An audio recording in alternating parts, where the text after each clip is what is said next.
नमस्कार दोस्तों, physical education Ira में आप सभी का स्वागत है। मैं यह 55 वीडियो लेकर आया हूँ। पार्ट नंबर 55 है। आप लोग मेरी सारी वीडियो को देखिए क्योंकि अच्छे से अच्छे क्वेश्चन मैं डाल रहा हूँ इस समय। और सब्सक्राइब करिए ताकि मैं जब भी वीडियो आपको डालूँ तुरंत पहुँच जाए। तो आइए इसमें कुछ क्वेश्चन हल करेंगे और देखते हैं कौन सा क्वेश्चन कैसा है। तो 112 है क्वेश्चन नंबर। निम्नलिखित कथनों पर विचार कीजिए। प्रथम एशियाई खेल दिल्ली में आयोजित हुए थे और प्रथम सैफ खेल ढाका में आयोजित किए थे। तो ये 4 ऑप्शन दिया है और इस ऑप्शन से करेक्ट करना है। तो आपको पता होगा कि प्रथम एशियाई खेल 1951 में नई दिल्ली में हुआ था, ये तो आपका सही होगा। लेकिन प्रथम सैफ खेल जो हुआ था नेपाल काठमांडू में हुआ था, ढाका में सेकेंड हुआ था 1984 में। 1984 में नेपाल काठमांडू में हुआ था। तो इसमें ऑप्शन नंबर केवल एक सही है परंतु आर गलत है। तो ऑप्शन नंबर 3 सही है। आए नेक्स्ट क्वेश्चन है, वॉलीबॉल में सिर से ऊपर पास देने में, अगर वॉलीबॉल स्किल में अगर ओवरहेड पास कर रहे हैं, ओवरहेड पास, तो उसमें क्या प्रयोग करते हैं? हेड सिर का प्रयोग करते हैं या एक हाथ की उंगलियों का प्रयोग करते हैं या दोनों हाथ की उंगलियों का प्रयोग करते होती है और या दोनों हाथ के पंजों का प्रयोग करते हैं। तो जब ओवरहेड पास करते हैं तो पंजे न, हैंड न, पाम यूज नहीं होता है। पाम अगर वॉलीबॉल में यूज करते हैं तो होल्ड माना जाता है। तो इसलिए ऑप्शन नंबर 3 सही है, दोनों हाथों की उंगलियां प्रयोग करते हैं। क्वेश्चन नंबर 114 है। ये बहुत अच्छा क्वेश्चन है और कुछ लोग जानते होंगे, कुछ लोग नहीं जानते होंगे। तो Bod Pod is also known. Bod Pod के बारे में बता दें कि यह एक विधि है जिसके द्वारा हम फैट परसेंटेज को प्राप्त करते हैं, मेजर करते हैं। और बॉड पॉड एक मशीनरी है जिसमें व्यक्ति को बैठा दिया जाता है। ये व्यक्ति है, मान लीजिए बैठ गया, उसमें बैठ गया और उससे एयर को डिस्प्लेस किया जाता है। उस विधि से हम फैट परसेंटेज को मेजर करते हैं। जैसे स्किन फोल्ड कैलिपर भी एक फैट परसेंट मापन करने का तरीका है। डेक्सा है। तो ऑप्शन नंबर इसमें ए सही है, एयर डिस्प्लेसमेंट प्लेथिस्मोग्राफी। तो ऑप्शन नंबर ए सही है। क्वेश्चन नंबर 115 है। फुटबॉल का वजन है। तो आप सभी लोग पढ़े होंगे या नहीं भी पढ़े होंगे तो बता दे रहा हूँ कि ऑप्शन नंबर 2 सही है। 396 ग्राम से 450 ग्राम तक की रेंज में होता है फुटबॉल। तो ऑप्शन नंबर 2 सही है। क्वेश्चन नंबर 116, काइनेमेटिक्स गति का विश्लेषण किस संदर्भ में किया जाता है? काइनेमेटिक और काइनेटिक होती है, एक काइनेमेटिक होती है। ये सब स्टैटिक और डायनामिक के पार्ट हैं।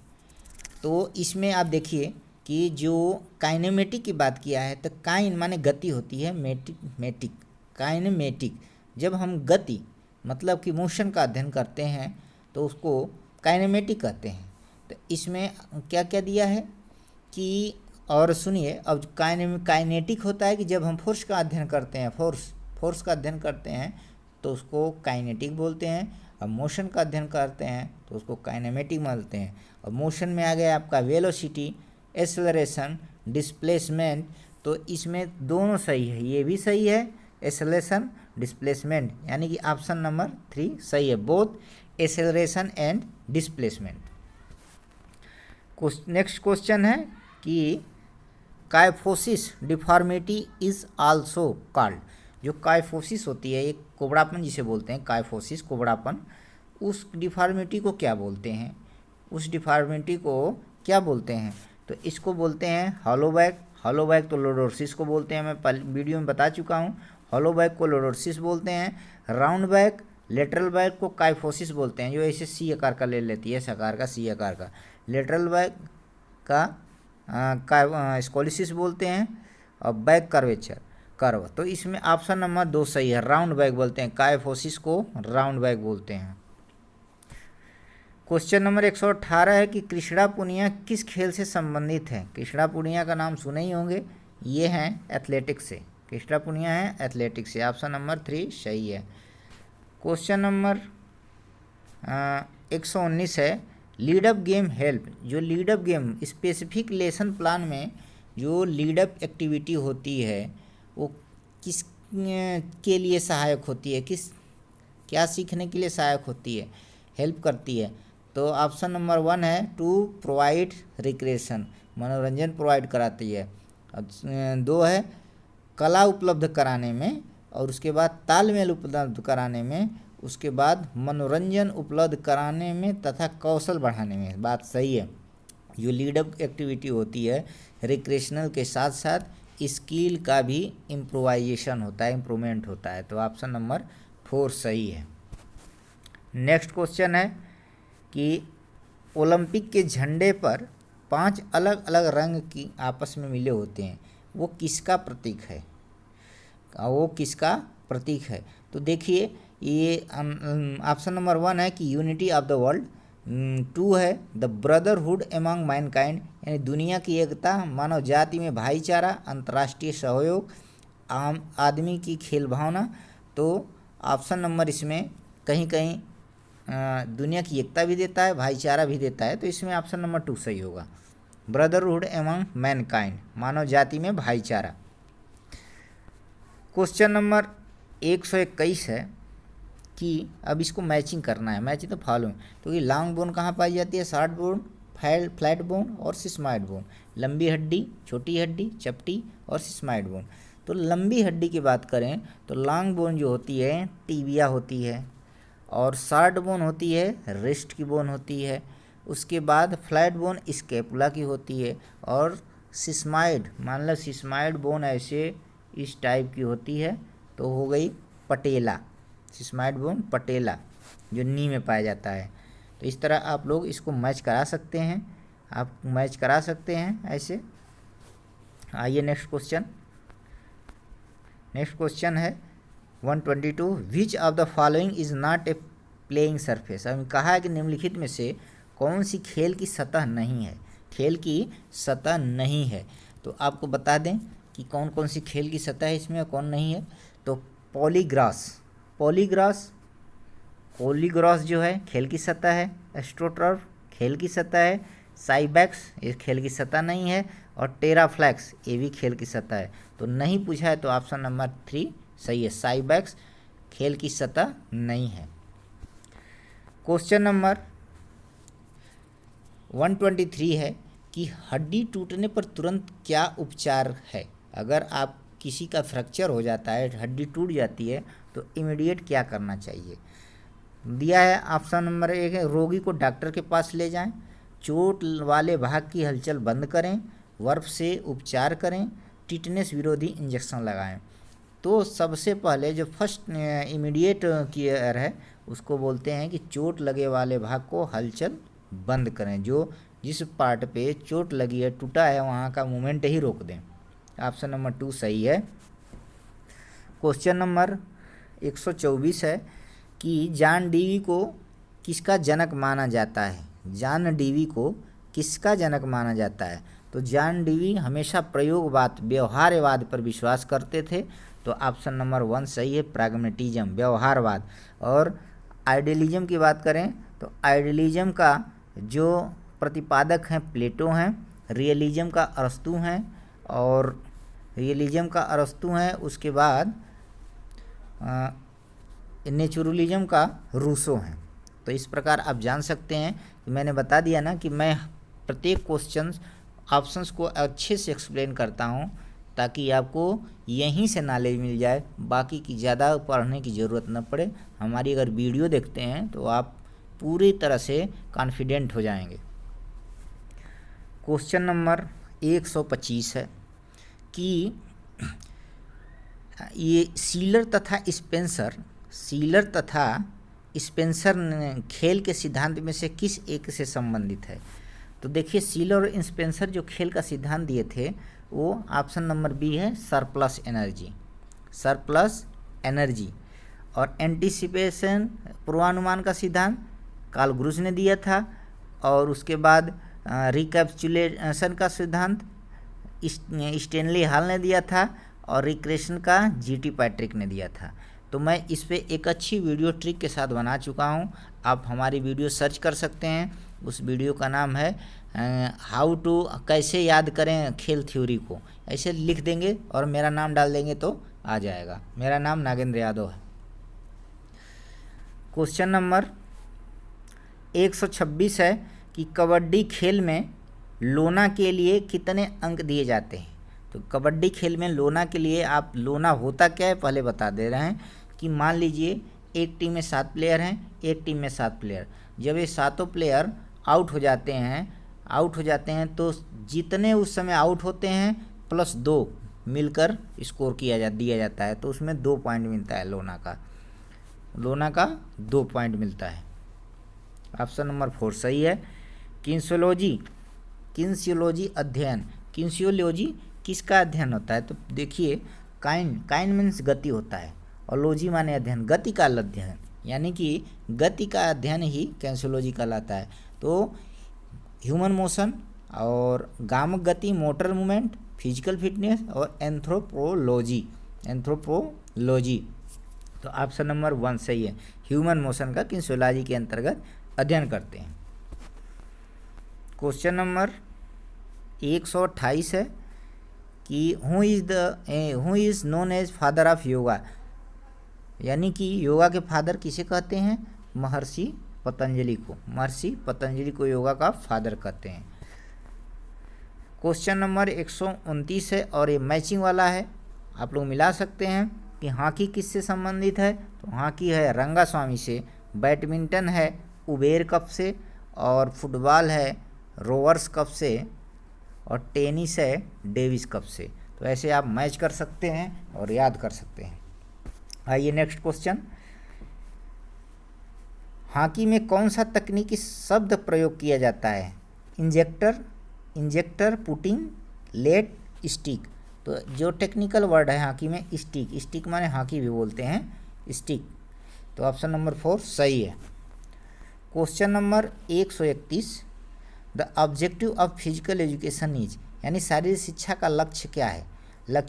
अब देखिए, बहुत ध्यान देने वाली बात है और अच्छे से समझने वाली बात है, क्योंकि साइकोलॉजिकल वे से ऐसे क्वेश्चन आते हैं, क्योंकि शारीरिक शिक्षा का लक्ष्य हो सकता है, कई हो सकते हैं। तो देखिए, डेवलपमेंट ऑफ स्पोर्ट्स, खेलों का विकास, स्वास्थ्य सुधार, दीर्घायु और व्यक्ति का संपूर्ण विकास। तो जो ऑब्जेक्टिव होता है, लक्ष्य होता है एक शारीरिक शिक्षा का, ऑप्शन नंबर 4 सही है, व्यक्ति का संपूर्ण विकास। आइए नेक्स्ट क्वेश्चन 132, ऊतक निर्माण को अग्रसर करने वाले यौगिक, यानी टिश्यू को प्रमोट करने वाले। टिश्यू क्या होती है? जब सेम तरह की सेल, एक जीवित सेल मिलकर एक ऑर्गन्स का एक तत्व ग्रुप का निर्माण करती हैं, उसे टिश्यू बोलते हैं। तो ऊतक का निर्माण कौन सा ड्रग्स करता है? इसमें यौगिक कौन सा करता है? कैफीन, एम्फेटामाइन और anabolic steroid. All of the option is wrong. तो आप समझ लीजिए कि ऑप्शन नंबर 3 सही है। यही टिश्यू का निर्माण करता है। एनाबॉलिक, एना माने जोड़ना, एनाबॉलिज्म, कैटाबॉलिज्म नाम सुने होंगे। तो एनाबॉलिक स्टेरॉयड का मतलब होता है कि टिश्यू का बिल्डिंग करना। एम्फेटामाइन एक उत्तेजक पदार्थ है जो स्टिमुलेंट यानी उद्दीप्त कर देता है नर्वस सिस्टम को। नर्वस सिस्टम का मतलब तंत्रिका तंत्र को उद्दीप्त कर देता है। और कैफीन जो है, कैफीन एक सेडेटिव पदार्थ है, मतलब कि सुस्त कर देता है, नशीला पदार्थ है। इससे दर्द और आदमी सुस्त हो जाता है। ऑप्शन नंबर 3 सही है। 133, मांसपेशी की सबसे छोटी इकाई, छोटी कार्य इकाई को कहते हैं। जो मसल्स का स्मॉलेस्ट यूनिट होती है, मसल फाइबर का सबसे छोटी जो इकाई होती है उसको क्या बोलते हैं? सार्कोमियर, सार्कोलेमा, सार्कोप्लाज्म, और सभी गलत हैं। तो इसमें जो मसल्स की सबसे छोटी इकाई होती है, कॉन्ट्रैक्शन छोटी इकाई, फंक्शनल, तो उसको बोलते हैं सार्कोमियर। जब आप फिलामेंट पढ़ेंगे यानी कि मसल्स फाइबर पढ़ेंगे तो उसमें मिलेगा। और सार्कोलेमा का मतलब होता है उस पर एक सार्कोमियर पे एक झिल्ली चढ़ी होती है, झिल्ली चढ़ी मेम्ब्रेन होती है उसको बोलते हैं सार्कोलीमा।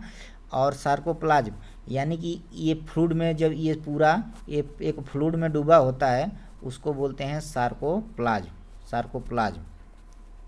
क्वेश्चन नंबर 134 है, इक्विलिब्रियम डिपेंड ऑन, जो संतुलन होता है वो किस पे निर्भर करता है, संतुलन जो होता है वो किस पर निर्भर करता है। तो ऑप्शन नंबर 1 है वस्तु के चौड़े आधार पर, वस्तु की अधिक ऊंचाई पर, वस्तु के हल्केपन और वस्तु के तंग आधार तथा हल्केपन पर।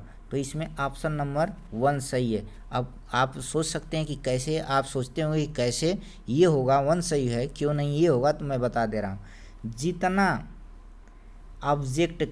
जितना ऑब्जेक्ट जो कोई पदार्थ तत्व है, कोई ऑब्जेक्ट है, कोई पदार्थ है, उसका आधार यानी बेस चौड़ा होगा, जितना आधार चौड़ा होगा उतना उसकी संतुलन होगी, और जितना आधार छोटा पतला होगा वो असंतुलित होगा, लंबा होगा वो भी असंतुलित होगा, नैरो होगा वो भी असंतुलित होगा, हल्का होगा वजन में वो भी असंतुलित होगा। तो इसलिए ऑप्शन नंबर 1 सही है। क्वेश्चन नंबर 135 है कि हाइड्रोथेरेपी मीन्स, हाइड्रो माने जल होता है और थेरेपी देना, जल से थेरेपी। तो हाइड्रोथेरेपी का मतलब जल चिकित्सा का अर्थ है कि थेरेपी विथ वेव, तरंगों से उपचार, पानी से उपचार, तेल से उपचार, गर्मी से उपचार। तो आपको पता ही चल गया होगा कि जल चिकित्सा पानी से होती है, therapy with water. Option number 2 सही है। क्वेश्चन नंबर 136 है, प्राणायाम का मतलब क्या होता है, प्राणायाम का मतलब क्या होता है। तो ज्ञानेंद्रियों का अनुशासन, एकाग्रता, मेडिटेशन और रिस्पायरेटरी रेगुलेशन। तो ऑप्शन नंबर 4 सही है। प्राणायाम का मतलब होता है कि रेगुलेशन ऑफ ब्रीथ, श्वास का नियंत्रण ही प्राणायाम है। ऑप्शन नंबर 4 सही है। आइए नेक्स्ट क्वेश्चन में कि द्रोणाचार्य अवार्ड कौन से वर्ष आरंभ किए गए। तो आप सभी को पता होगा कि द्रोणाचार्य अवार्ड 1985 में हुए आरंभ किया गया, और इसका जो इस समय प्राइज है 15 लाख हो गया है। जो विनर जिसको दिया जाता है उसको 15 लाख कैश भी दिया जाता है। तो क्वेश्चन नंबर 138 है कि function of long bone is the body is, यानी जो शरीर में लंबी बोन है, लंबी बोन जो है उनका क्या कार्य है। ताकत देना, सुरक्षा करना, लीवर का कार्य करना, मांसपेशी संयोजन को धरातल देना। तो ऑप्शन नंबर सी सही है, यानी कि लीवर का कार्य करना। लीवर का मतलब होता है कि ये कठोर रिजिड होती है। लीवर के बारे में बताएं, ये कठोर दंड होता है जो किसी अक्ष के परितः मूव करता है, लीवर का मतलब हुआ। क्वेश्चन नंबर 139 है और ये अरेंजमेंट करने वाला क्वेश्चन है, ये क्वेश्चन अरेंजमेंट करने वाला है। तो आप लोग को बता दें कि arrange the sequence order of construct frequency table. आप लोग पढ़े होंगे स्टैटिस्टिक सांख्यिकी में कि फ्रीक्वेंसी टेबल क्या है। तो सबसे पहले हम क्या निकालते हैं, रेंज निकालते हैं, यानी विस्तार। विस्तार का मतलब होता है कि कम बड़े स्कोर में से छोटे स्कोर को घटाना, तो आपका रेंज निकल जाती है। तो रेंज के बाद हम विथ हाफ क्लास इंटरवल, यानी क्लास का जो अंतराल है उसकी चौड़ाई निकालते हैं। उसके बाद हम निकालते हैं नंबर ऑफ क्लास, कितने क्लास इंटरवल हैं, कितने क्लास का अंतराल है। फिर उसके बाद टैली करते हैं, इस स्कोर से टैली करते हैं। तो ऑप्शन नंबर 3 सही है। आप लोग देख लीजिएगा एक बार। क्वेश्चन नंबर 140 है कि biceps femoris muscle is the prime mover. जो बाइसेप यानी कि ये मान लीजिए ये नी है, आपका पैर है नीचे वाला, ये थाई है। अब बाइसेप फेमोरिस हो गई, बाइसेप आपका फेमोरिस ये हो गई, यहाँ पे मसल होती है बाइसेप फेमोरिस, यहाँ पे होती है नी के पीछे, थाई के पीछे। बाइसेप फेमोरिस का मतलब होता है कि उसका फंक्शन क्या होता है। तो आप देख सकते हैं कि जब ये कॉन्ट्रैक्ट इधर होगी तो आपका नी फोल्ड होगा, जब ये ऊपर को कॉन्ट्रैक्ट होगी तो आपका नी फोल्ड होगा, यानी कि नी फ्लेक्शन में यह बाइसेप फेमोरिस काम करती है। ऑप्शन नंबर 3 सही है। आइए नेक्स्ट क्वेश्चन, और यह हमारे वीडियो का लास्ट क्वेश्चन होगा, क्योंकि वीडियो लंबी ना हो और उबाऊ ना हो, बोरिंग ना हो, इसलिए मैं ये लास्ट क्वेश्चन करने जा रहा हूँ। Third law of motion is also called, यानी कि न्यूटन का जो थर्ड नियम है उसको क्या बोलते हैं? तो लॉ ऑफ एक्शन और रिएक्शन, यानी क्रिया प्रतिक्रिया का सिद्धांत, नियम। उन्होंने कहा था कि अगर कोई वस्तु किसी चीज़ पे हिट करती है तो वो जितनी फोर्स से हिट करेगी उतना ही फोर्स से वो रिटर्न होगी, यानी कि जितना उसका क्रिया रहेगा उसी के साथ वो अदर ऑब्जेक्ट पदार्थ उस पर एक्ट करेगा, अगेंस्ट एक्ट करेगा, यानी प्रतिक्रिया करेगा। उसको बोलते हैं क्रिया प्रतिक्रिया का नियम। लॉ ऑफ इनर्शिया भी पहला नियम है और लॉ ऑफ एक्सेलरेशन दूसरा नियम है। तो इस प्रकार मैं आज कुछ क्वेश्चन को कवर किया हूँ। इसी तरह अपना प्यार देते रहिए और हमारे वीडियो को ज़्यादा से ज़्यादा सब्सक्राइब करिए। Thanks for watching my video.